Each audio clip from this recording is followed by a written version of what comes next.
Hey, what's going on? This is Justin here from Reels on Wheels, and I want you to take a look at this video that we shot back in August. It was around the time of the release of Bill and Ted Face the Music, and it's a pretty lengthy discussion. It was supposed to be a film review, but we went so hard in the paint with the movie and the franchise as a whole, and just discussing characters and thematic elements. The movie was so good, and it came at a time when the world wasn't very good and things were kind of falling apart. This movie was sort of a bright light during that whole time, and we got deep with it. So I hope you enjoy this conversation on Bill and Ted Face the Music. The movie's out now on Blu-ray and DVD, so I recommend that you go pick yourself up a copy and enjoy this video. Warning, massive spoilers. Go watch the movie first and then come back and check out this conversation about Bill and Ted Face the Music. Hello, welcome to Reels on Wheels, or more appropriately, Reels on Zoom, I guess. Yes. I'm Justin. I'm Irene. And we have Rob. Hey, Rob! Hey. Rob was a guest on our solo episode. Yes. And we brought him back because today we're talking Bill and Ted Face the Music. I think we're all in agreement that this was probably one of the most anticipated films of this year. Yeah. And we wanted to bring Rob in because from our conversations, it sounded like he was really looking forward to it. This was hands down like my most anticipated sequel, I think, of all time. Oh, wow. Right? Like Bill and Ted, Excellent Adventure. Yes. When that hit, I was 12 years old, right? Okay. 12, 13, junior high.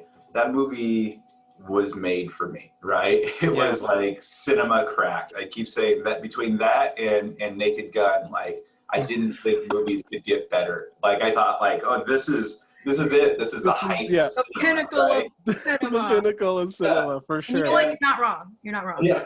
And so, I saw Bogus Journey when it was in theater, and that's a really incredible movie in its own right, but really strange. We have another episode about just that. Just that. Yeah. But then I had heard like 10 years ago when they started buzzing around this that they wanted to make a sequel, and the concept was ingenious to me. The fact that they would get these guys back together, and just the basic concept that like they hadn't written the song that was supposed to bring the world together. Yeah. And they were in their 40s or 50s. And I think I saw an interview with Alex Winter where he said, the older we got, the more the concept worked, the better it made it, right? Yeah. Because it was like they were getting farther away from the goal. So, as this has been kind of buzzed about and talked about, I'm like, that's so creative and so interesting. And the way they had established the bizarre nature of the universe. Yeah. And I'm also a really big fan of Alex Winter's film Freaked, which is totally bananas. Yeah. Goofy comedy. Okay. And so like having him back in the comedy world and working in this space. Working in front of the camera instead of behind it. You seem super invested when they made that announcement on Twitter and they were like, Face the Music is coming. Yeah. Yeah, you sounded more amped than anyone I knew. So I think it was appropriate that since Reels on Wheels is coming back, we're back. The band's back together. The Wild Stallions of YouTube movie review shows are here. And so we have all seen it, right? I think we're ready to go. So what did you think of the movie? Well, you want like an overview, like a broad brush. Well, first of all, like we know how much it means to Rob. Justin, how much has it meant to you? Oh, well, thank you for passing the ball. I really like the Bill and Ted movies. Excellent Adventure, I watched so many times when I was younger. And just the premise of these kind of they weren't necessarily idiots or anything, but they were like these can-do attitude kids that were just like happy-go-lucky. And the idea of like wowing a school with like the most amazing history presentation, to me that was mind-boggling, because I was like, oh man. And it's like one of the coolest time travel movies. I'm a big fan of time travel films, and I like the time travel device, the phone booth. I thought that's pretty genius. So it's a weird and wacky premise, but it appealed to that sort of weird and wackiness of my own heart. And then with Bogus Journey, it's a movie that I appreciated the older I got. They didn't do the same thing again, right? And it actually is like one of the better comedy sequels of all time. Like I would put that up next to like Addams Family Values and like of movies of that era. Bogus Journey went in weird, even more weird and wonderful and wacky ways, which again appeal to that nature of my heart. So I like those movies quite a bit. I think they're incredible. So I was just as excited as Rob to see Face the Music. I don't think it disappointed. What about you, Rini? Yeah, I mean, it's a huge part of my childhood. I mean, I've been a lifelong fan of the franchise. You guys, you know, when we were talking about it offline, we were talking about, I brought up the cereal, the Bill and Ted cereal that I was obsessed with, because it came with this little plastic phone booth that was, yeah, that blew my mind. Had a sticker on it that was supposed to be them in the phone booth, but it just opened. It was just this really simple container, and I would play with that all the time. And then I would you know, do air guitar during like mundane victories. Sure. You know, and I just loved how good-hearted and goofy both Bill and Ted were, and I basically wanted to be Ted. You know, he was just his instincts are better than Bill's. I think we can get into that later. Okay. I think we've kind of all. I think it's worth repeating. I think for our generation in particular, though, it is. It was a real moment movie. Excellent Adventure doesn't get talked about as much. Like right around that era. You know, because that was around Tim Burton Batman. Yeah. 89. Spade, and like Excellent Adventure sort of preceded all of that by just a touch, if I remember correctly. This is a huge thing. You know, there was a cartoon, there was a cereal, there was a minute. I don't remember the cartoon, but I someone had brought it up the other day, or I'd seen a screenshot of it, and I was like, whoa, they made cartoons out of everything back then, huh? Yeah, like, I mean, it was a really, like, a cultural phenomenon. One of the things that going back and watching it and really kind of leaning into the trilogy is the innocence, the can-do attitude, the optimism. Not to jump ahead and jump into Face the Music, but even... No, go ahead, jump ahead. Why we're here, let's do it. We're in it, yeah. Well, even as they're sort of faced with, you know, the challenge of the movie, the song is due in approximately an hour. I was thinking about it today. They still approach it, and even in their language, they're like, how are we going to do this? It's never, we can't. It's like, how are we going to do, like, the odds are so stacked. There's never anything sort of that like beats these characters down. No. They're always looking for the next step. And so, like, you know, one of the takeaways when I watched it last night was just that, so they've been doing this for, you know, approximately 30 years, and they can't, you know, they haven't made it. And like, as they're talking about the music, they just never lose that optimism. The only time it kind of drops out is there's like a moment where they, you know, they kind of see that it's starting to really affect their lives in negative ways. I got to go to my notes because they. That's kind of interesting. You brought up the idea that they have, like, this movie's essentially like a countdown movie, and like it's an interesting plot device because they're literally telling you like, okay, there's 77 minutes left of the movie. That is one of the things I loved about it.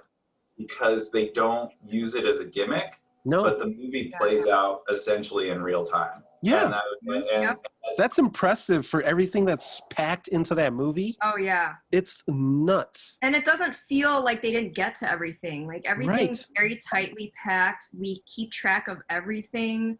And everyone. And everyone. The screenwriters are the original screenwriters throughout Which this is pretty entire rare, franchise. I think. They really carried their baby through the decades. They made cameos in all 3 movies, by the way. Oh, look at that. Easter eggs. They're stupid and ugly waiters at the ice cream for Ziggy Piggy. Oh, right? Ziggy Piggy. Yeah. Bogus Journey, they're stupid and ugly seance members. Oh, nice. And in this one, they're stupid and ugly demons in hell. Okay. I was wondering. Yeah, they did. Okay, I was thinking, I'm like, they kind of had a shot on them for a little bit longer. It's clear that they know the voices of these characters so well. Yeah. And I mean, it's rare to have that kind of writer throughout an entire trilogy, especially one that goes over 30 years. Yeah. And then to have it not be essentially corrupted by other voices, right? The conflict is always outside of our characters and not between those characters. And that adds to just the joy of these movies. Rini, you mentioned before that like all the characters get their time and we catch up with all of them. It's amazing how much story is in that time frame and how they stick the landing. Like, it's incredible. You're just like, okay. You never hear that time and you're like, oh, we have this much longer, or it actually kind of heightens the sort of the energy, the adventure, anticipation, of life, you know, and it like really puts you in the situation with them. And you know it's gonna happen. It's not a matter of like, oh, are they gonna do it? You know they're gonna do it. And you're just there for the ride. The journey. It's obviously not a reboot or a requel, but what it is, and it's in the best terms of like, if I can use music terms, it's like a remix of Bogus Journey and Excellent Adventure, but it's also very fresh. At any point where you like, could it be bad? Oh my gosh, of course. I had my fears. Okay. I mean, first of all, I was afraid that, Keanu Reeves' star would outshine Alex Winter's presence because they were both relative unknowns when Excellent Adventure came out. And here we are. Keanu Reeves has become a huge part of like, not just one cultural zeitgeist pieces, but several. Yeah. But I was also fearful that seeing our good-hearted heroes, when we first fell in love with them, they were teenagers, and now seeing them on screen as like middle-aged and has-beens, I'm like, is it going to be weird? Yeah. But those fears were immediately eviscerated. Like the first 10 minutes. Much like Dennis's laser gun. Okay, all right. But I'm sorry, I'm skipping ahead. No, that's those fine. fears were eviscerated because we touched on it earlier. Reeves' Winter's chemistry, vulnerability are so perfect that we forget that, like, oh yeah, Reeves is a multi-billion-dollar movie star, and we haven't seen Alex Winter on screen in this way in so long. Yeah. And also, like, they are sad has-beens on the movie. There is no movie unless they are sad has-beens. Yeah, but there was that moment, and it almost broke me. It was when it was a delivery of Keanu Reeves just being like, I'm tired. Yes, I'm like, this is the first time we've ever seen them come close to giving up, and that's why they need each other, because Bill's right there going like, no. Yeah, exactly. Just him being like, man, I'm tired, dude. I feel exactly the same way. I am tired of 2020. You're all tired. I know. That's the funny thing is you can't help but like start to frame it. I can't believe I'm talking about a Bill and Ted movie this way, but like it really deals with some, for anyone who loved the franchise especially, like it deals with some really lofty sort of, ideas in that, like, what happens when the thing you thought you were destined to do your whole life isn't working out, and how do you react to that, and how do you... universal problem in all of us. Obviously, there is a really big leaning into, you're passing it on to your family. And this is just sort of that movie about that sort of realization of it all. But at the same time, you just have this utter silliness, this utter sort of joy that's kind of driving it. And you mentioned the passing it on. how perfectly cast was Samara Weaving, Oh my gosh. Bridget Lundy Payne as Perfect match. They look Thea just and Billy. like to be their daughters. The mannerisms of Billy, Yeah. like Oh, so doing like yeah, oh my god, spot on. Just so perfect. amazing. You know, there are so many places where this movie could have fallen apart. Irene, Yeah. you were saying earlier about the chemistry between Alex Winters and Keanu Reeves. Yeah. And they could play because that was it was a pairing that has such energy to it. And so you have to take all that youthful energy that you're expecting as a fan of it and put it into the girls. And like that could have fallen apart if they were like just doing a bad impression. Right. Yeah.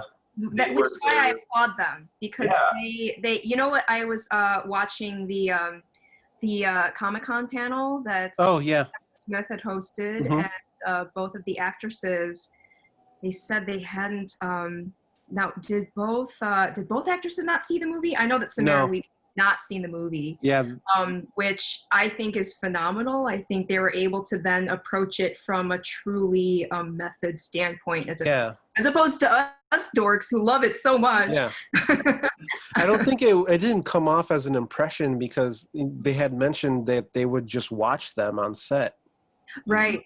And like the pairing, the chemistry, like the casting directors saw that and they're like, oh, and you know, they said it was like, you know, lightning strikes twice. Like this is exactly how we cast Alex and Keanu because we were just watching them and they gelled so well together. I also thought it was really sweet that they named their kids after each other. Yes. Like at the end of Bogus Journey, you assume, oh, Bill and Ted, you think they're boys. Yeah. But then, plot twist, they're girls. And they were played by girl babies in the movie, as I learned. Oh, nice. All right, so let's like kind of break it down. But like everyone that can possibly back is back. You have Chief Wilson. You have Missy. Missy. And then Deacon.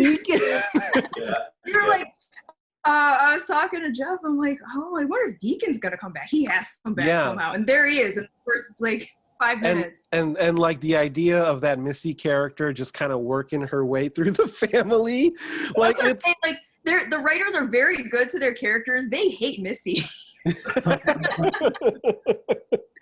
There's a bit of narration from the girls, and then we start the movie, and they're at the wedding reception. It's a nice way to sort of reintroduce everyone.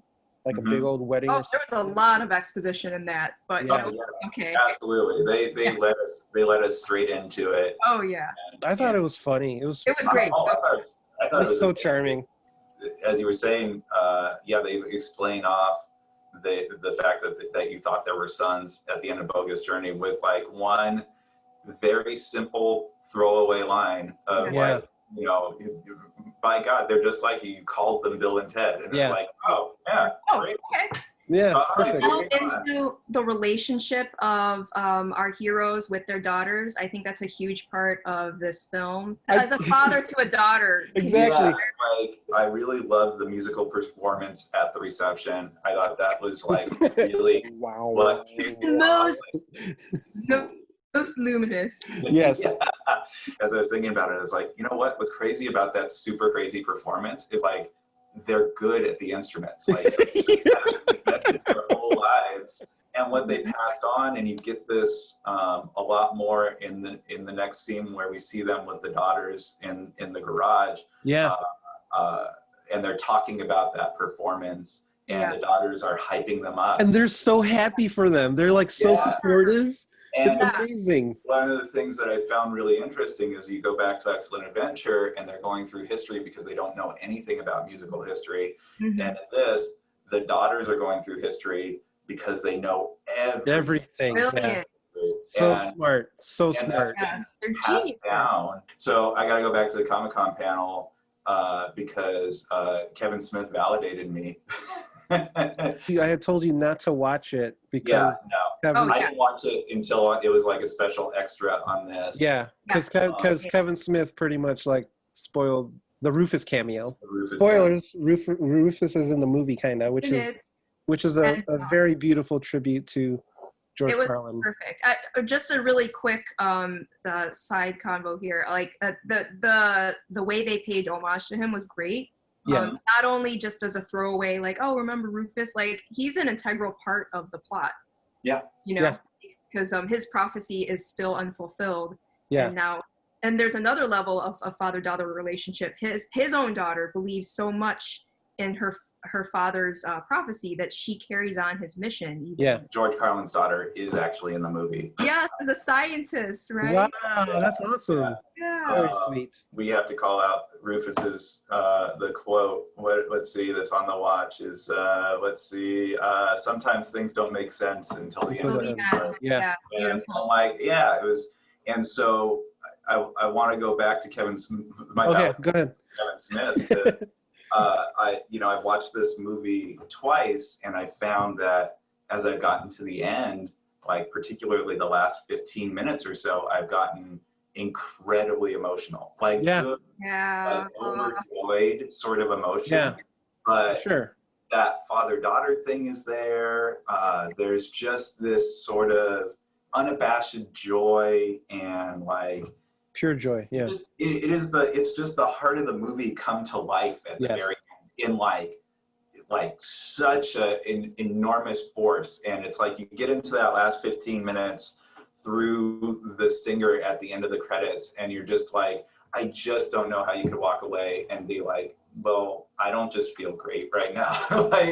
Right. I've described it many times as like it's like a pure joy film. Like you're smiling the entire time you're watching it. Yes. When they released that first trailer, I even kind of theorized to you, Rob. I like in our text. No, you told both of us. Yeah. In our group text, I was like, dude, the prophecy is going to be fulfilled by the daughters. Yes. And the whole movie is going to be about passing on onto the next generation. And it's going to be this movie about being a good dad and all this stuff. And I said, get ready, because you're both parents now, but Rob, especially, like, you're a dad to a daughter. I'm like, this is going to pull hard on the heart. Oh my gosh. When they kept referring, they're like, Preston and Logan are going to write the song. Right. I was just like, it's the daughters. Oh, totally. And like, maybe I was like thinking way too into the movie and I saw it coming, but I was still surprised and like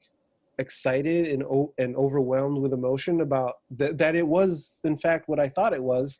That's amazing. Because you're rooting for all of them. The daughters are so great. I mean, they're carbon copies of their dad, but better, right? Yeah. As good parents aspire their children to be. Yeah.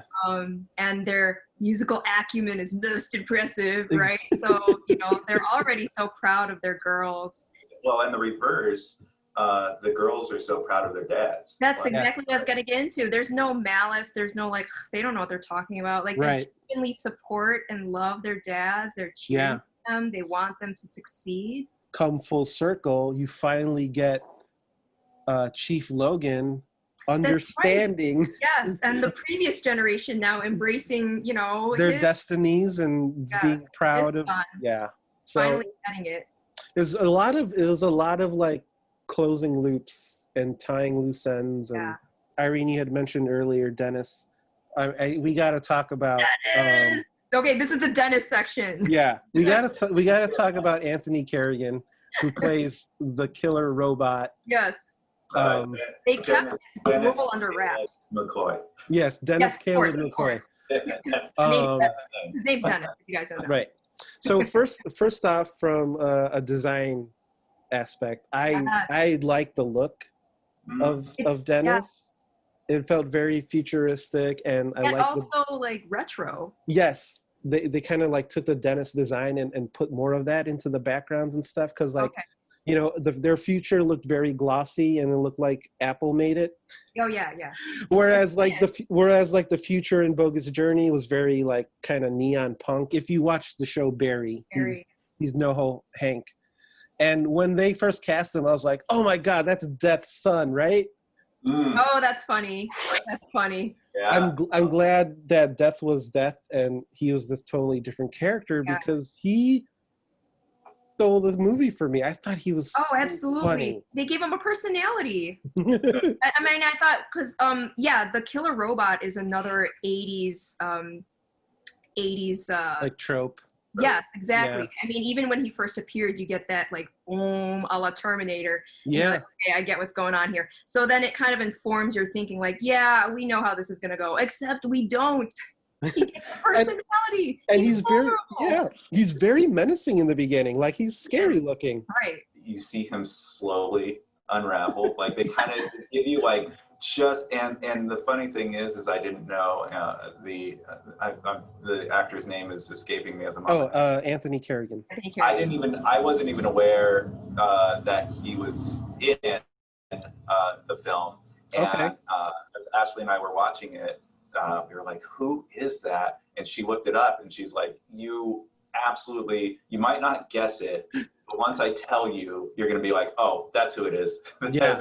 Like, just because he plays that type of role so very well, but we do just see glimpses of who Dennis is and like his insecurities and whatnot sort of creeping out throughout until he finally has his mental breakdown.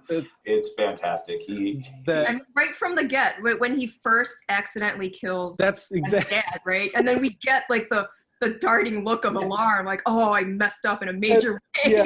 And so then, like, wait, this guy's different. Spoilers, kills the daughters and Jimi Hendrix. And that moment made me crack up so much because that's where you see the unravel. Yeah, absolutely. Like, it was that moment. And like that timing and the pacing of his like no.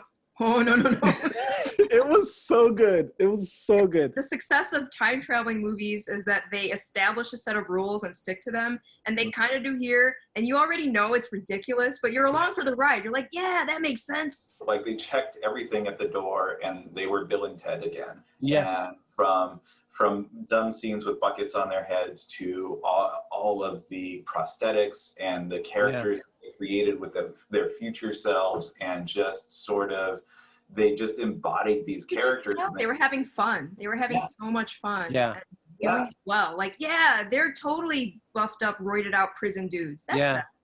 Oh man, that looks so seamless. The prosthetics and everything. Oh, I know, right? That looked so seamless. Was really good in this. When they were at Dave Grohl's house and they like tricked themselves into taking the CD, and then you just see Keanu unbutton.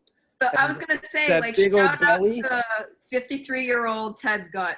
Yeah, he was just like rubbing his belly. And I'm like, tight for like 2 seconds. I was like staring at that thing, being like it's so seamless, you can't even tell. Yeah. And I was like, how is he hiding it in that corset the whole time? Like, actually, he's not. It kind of made you think for a second. The daughter's going to make the perfect band, and I like all the different musicians they got.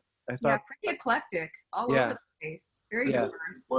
And they played each of those characters just enough. It goes back to Excellent Adventure in that we got just enough character out of Louis Armstrong, out of Jimi Hendrix, out of Mozart. Mozart got a lot of laughs for me, just like his reactions and how he plays things. He speaks in German the whole time, and you get no subtitles. Right, I love it. Yeah, it's just so like funny. an Excellent Adventure. Like you kind of know the mood of what they're going for. No subtitles needed. The weird sort of character beat of King Cudi being so knowledgeable of quantum physics, right?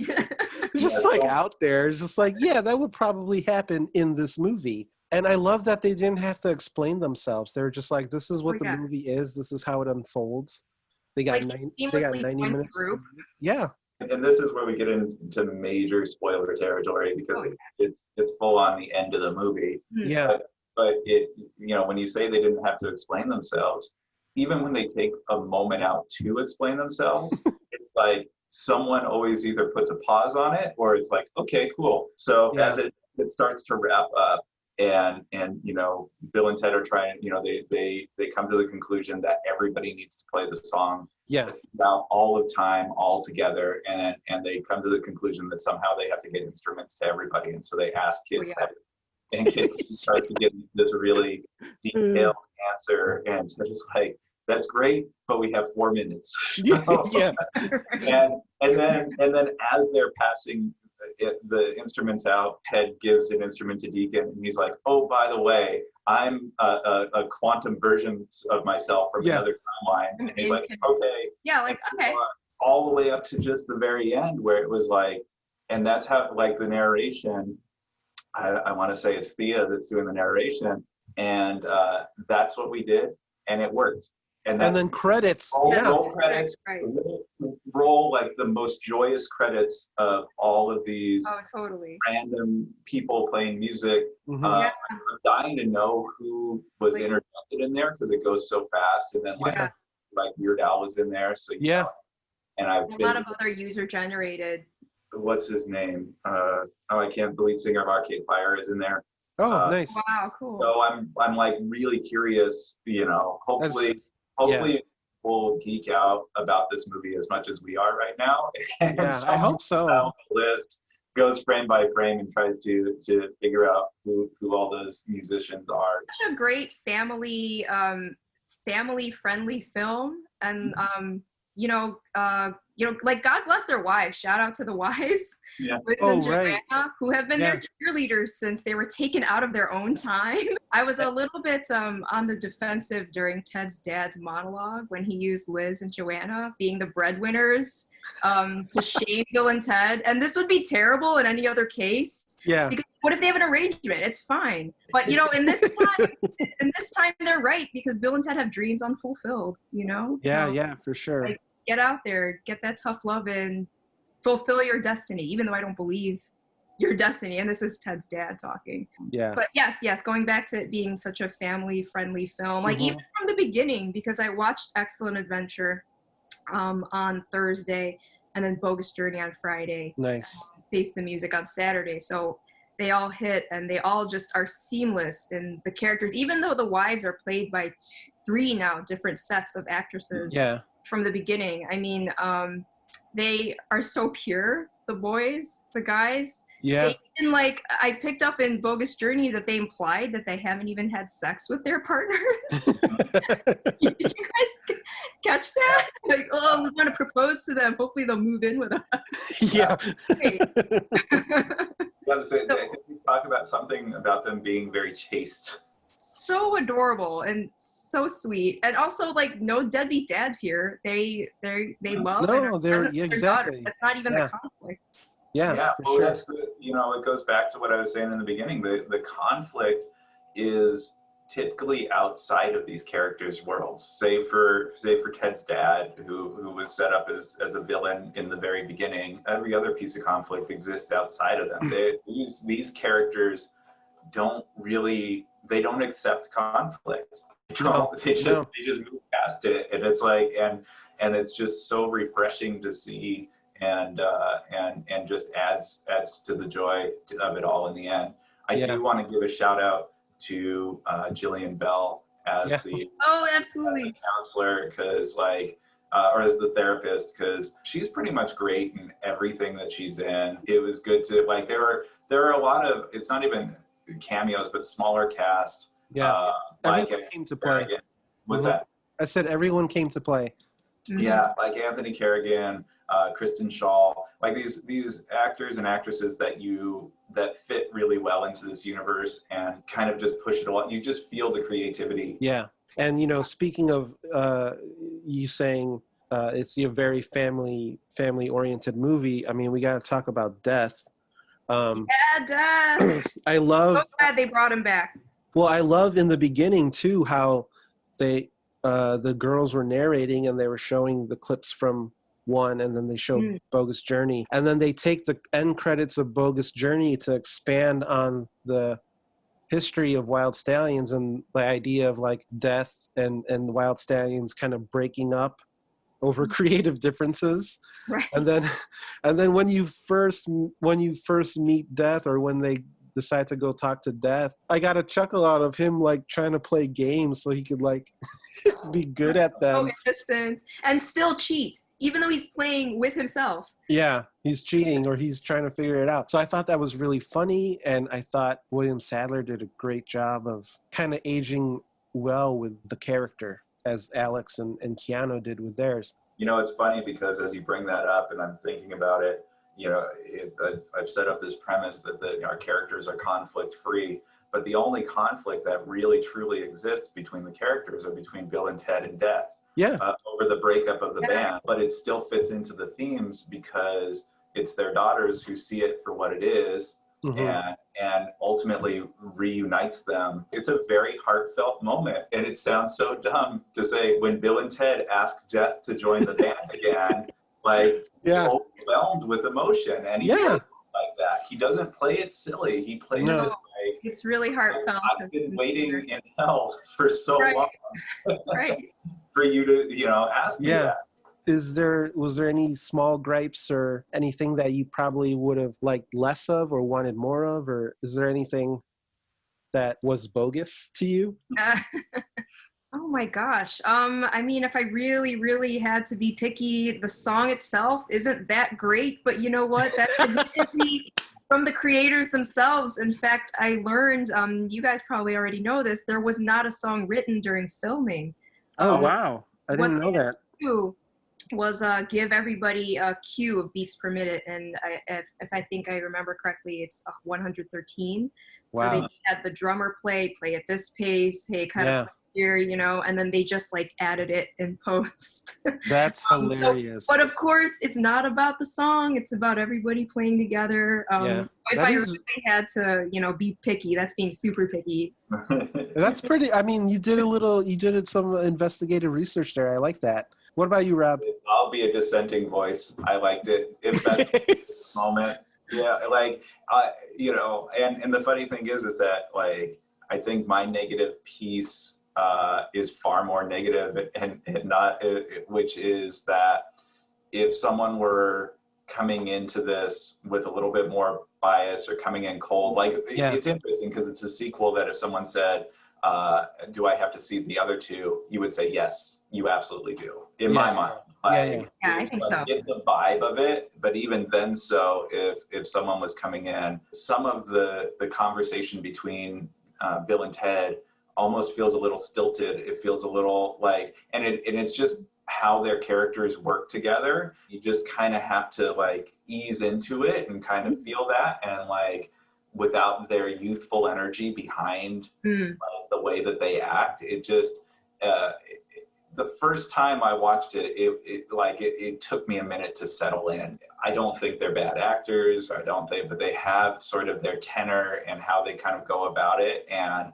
I could see someone walking into this movie not ready to give it a chance, and within the first 15 minutes be like, this is dumb. What am I watching? Right. I can see that. I hope people can look past that because there's just so much more. It definitely has a broader audience, but I'm super biased, and so someone coming in fresh to this might not be able to jump in with the same sort of exuberance and really enjoy it, I think, quite as much.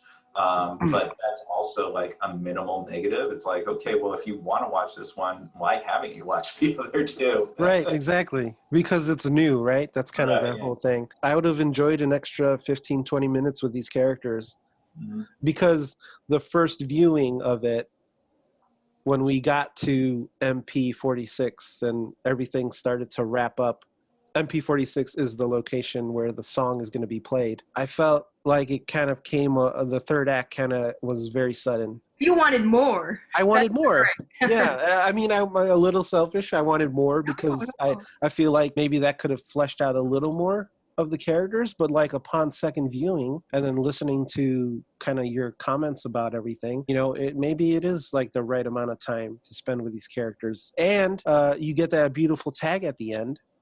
Oh yeah, that was really heartfelt. I mean, they're true buds. There's a scene where it seems like they're literally under deathbed, and they plug in their amps and they play and they rock out, and then the movie ends, and it's they're still, exactly, they're still buds and they're still playing music together. I heard that was improvised, so they really know their characters. Yeah, there were I think 6 different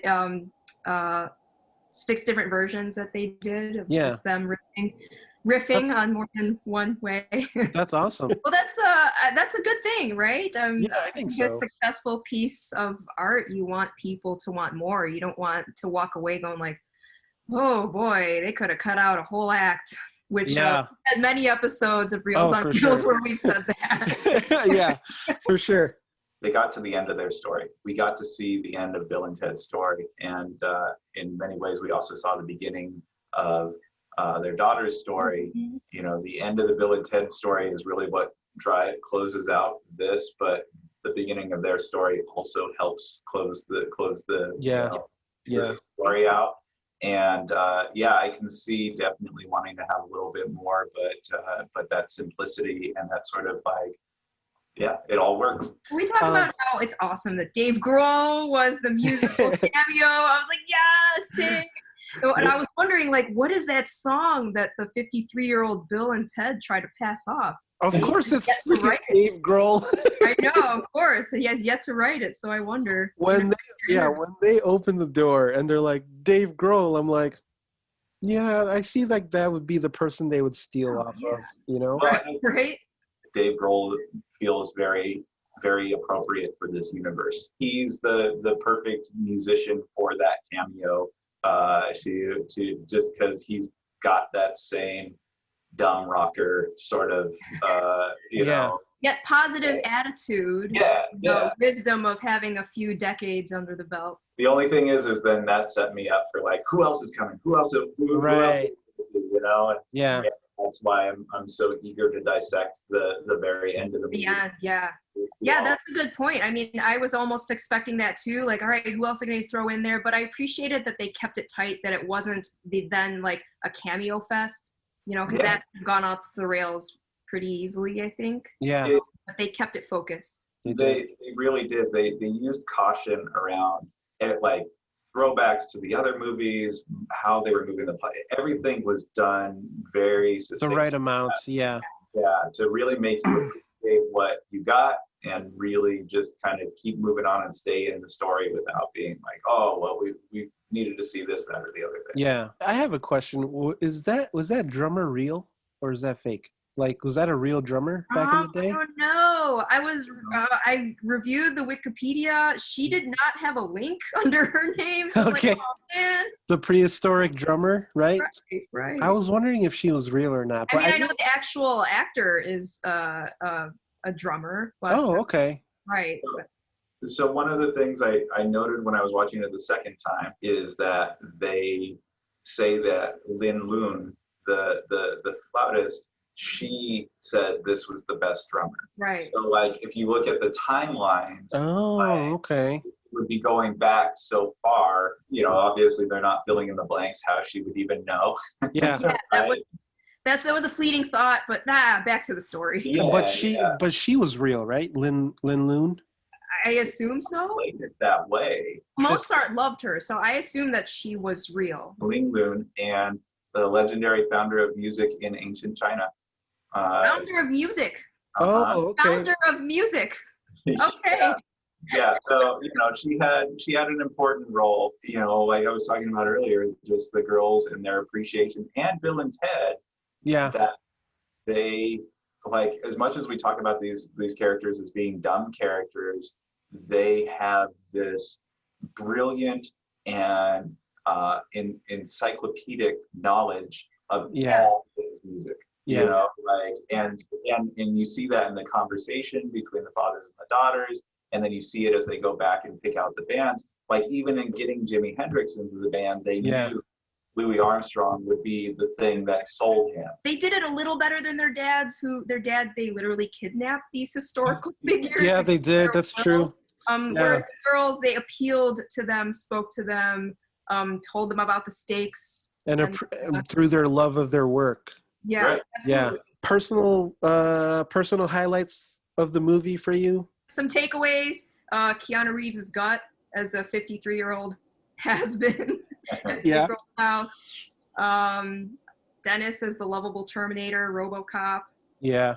And I do love the deep talk with themselves, like on their that was very that got pretty deep. That got really meta. It got me thinking about my own mortality and like your relationship with yourself and how that's Yeah. super important because it allows you to have fulfilling relationships with others. Yeah. It gets deep, this movie. It's crazy how yeah, exactly, how deep the how a film movie can be. how a movie where the lead characters are running around with buckets on their heads to escape themselves Yeah. can be so deep and heartfelt and have Yeah. so few emotions buried, not even buried in it. It wears it on its sleeve. It knows that its comedy is really silly, and that's part of the fun of it. And really, Yeah. The silly comedy informing these huge universal themes, like sometimes the biggest enemy can be yourself. Some of those personal moments I think we share, Irene. Keanu Like, Reeves' gut. Yeah. Yeah, Keanu Reeves' gut for sure, and Dennis, Caleb McCoy. one of the things that we haven't talked about at all is that they raised the stakes on Bill and Ted. They were just supposed to unite the world, and Oh, that's true. find out in this one that reality in itself will collapse if they don't produce their song. Even in that moment with Chief Logan, they talk about that. Is that new? Yeah. Yeah. But I mean, like, if you want to read into it, as crazy as it is, and as much as he's hated it, he's still listened to this year over year, and he still has processed it year over year. That's true. And so it just adds to that big moment of him saying, all right, I get it, I was wrong, you were right. It's just a little bit more of a character moment to have him come to that realization alongside them. Like, oh, that's new. Yeah, it's new. And yeah. Yeah. What about you, Rob? The entire movie? Yeah, for real. Like, the fact that it exists is a highlight. The fact that they actually got it made, and it's such a labor of love. Dean Parasot as the director, who famously directed Galaxy Quest, and I think he was the perfect choice for this movie. It really gets sci-fi and comedy, and he got that balance right in Galaxy Quest, and he brought it here. And really, I think, brought the vision together. So that was really exciting. And I'm like, yeah, I know that there's just so much. You talked about those line readings after they see old folks home, Bill and Ted. Yeah. They have that really deep moment with them as they leave. Old Bill says, in his old man voice, "Oh, they're good boys." And it's just I don't know, it's just a good feeling moment. I could literally go from minute one all the way to the end and just be like, that was great, and that was great, and that was great. They brought really good characters to it. It was a movie for the moment, and for sure. It's hard for me to pick out very specific things that I haven't talked about for the past hour. Right. I'm going to give it a reels. I think you should watch this, own it, and rent it, own it, whatever, and multiple viewings, I think. What do you guys think? Yeah, it's going to be a definite reels. If you're going to go see it at select theaters. That is a wheels. Don't go see it in the theater. I'm kidding.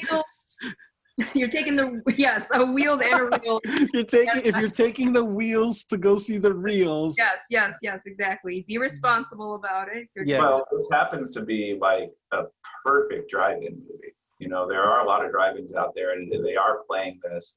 It's a lean hour and 30 minutes. So, even if you do have kids, it's, they might not get it, but it's very kid-friendly. Absolutely.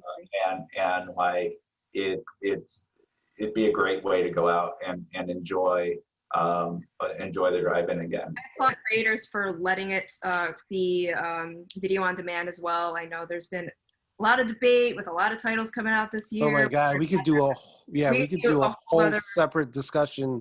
I think about that. Immediately the three of us got on our texting and we were like, yes, thank God. I applaud them for giving it to us, giving us this gift. Rob, you?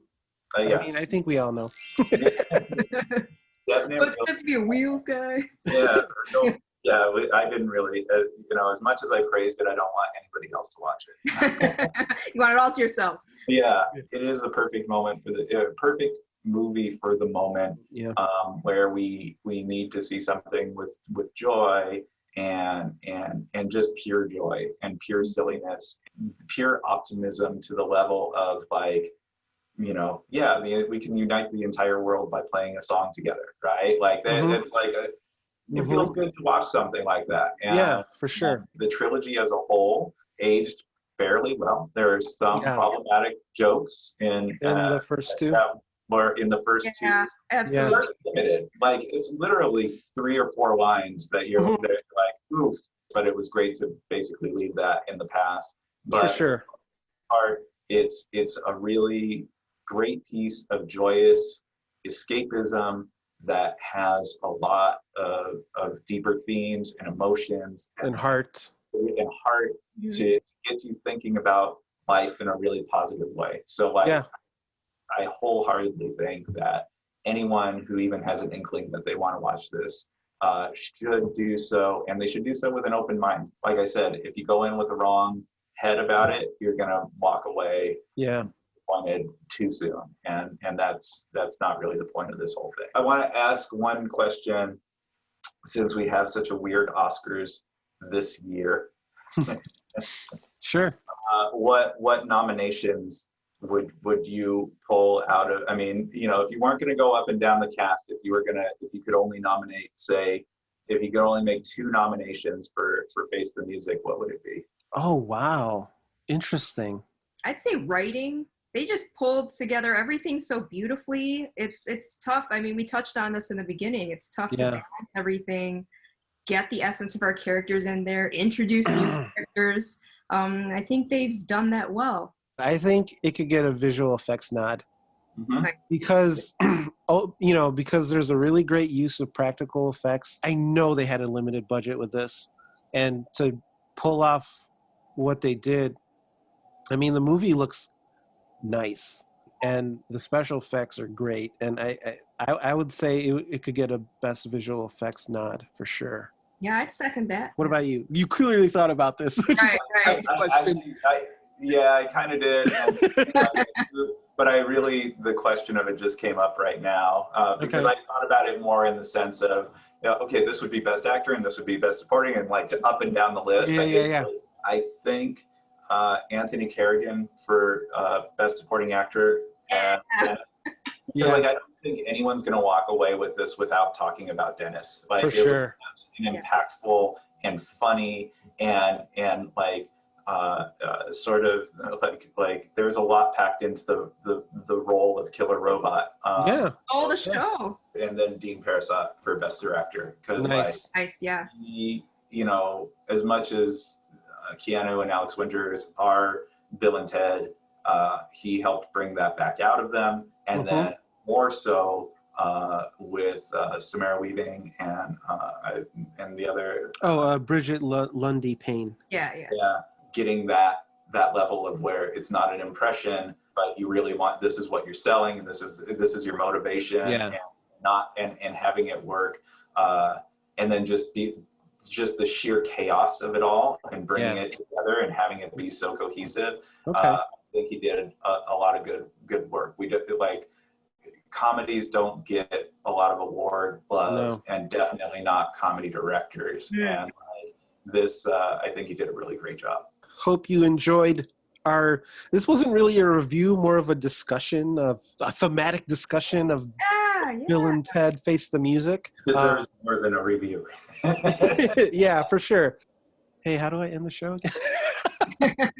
But thanks, guys. This was super fun. For sure. Hopefully we can do this again, but if we can't, that's okay. I'm glad we got to do it for this movie. For Reels on Wheels, I have been Justin. And Irene. And I'm Rob. Hey. So be excellent to each other and party on, dudes. Party on. Bye.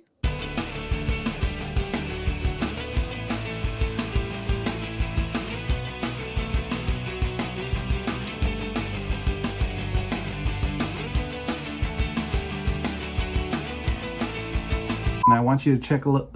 Check a look. Figure out how to do this again. Let me fix my quarantine hair. I love the quarantine hair. Thank you. I'm, You do what you do what you got to do. There's a real Bill and Ted vibe going on here. You know, Irene, you got the kind of 80s.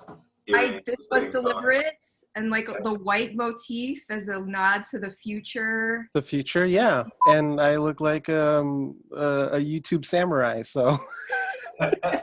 Is that your look? Like if people ask you like, hey, back in 2020 during the apocalypse, what was your outfit choice? Yeah. That's your aesthetic. Be sure to subscribe. Yeah.